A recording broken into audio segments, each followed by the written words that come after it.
يا بني إسرائيل اذكروا نعمتي التي أنعمت عليكم وأني فضلتكم على العالمين واتقوا يوما لا تجزي نفس عن نفس شيئا ولا يقبل منها شفاعة ولا يؤخذ منها عدل ولا هم ينصرون.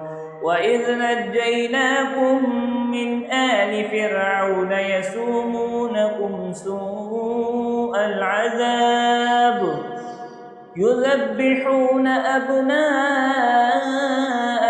ويستحيون نساءكم وفي ذلكم بلاء من ربكم عظيم.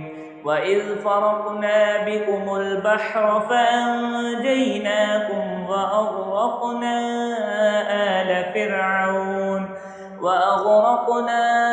آل فرعون وأنتم تنظرون.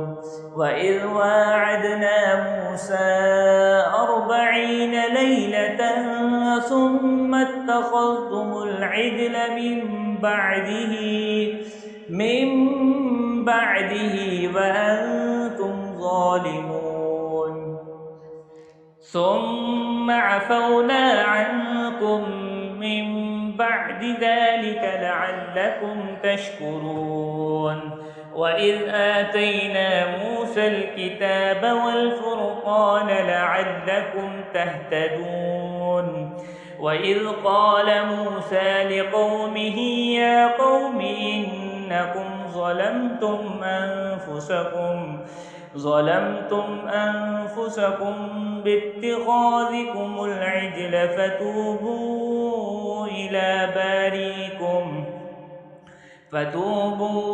إلى بارئكم فاقتلوا أنفسكم ذلكم خير لكم عند بارئكم فتاب عليكم إنه هو التواب الرحيم.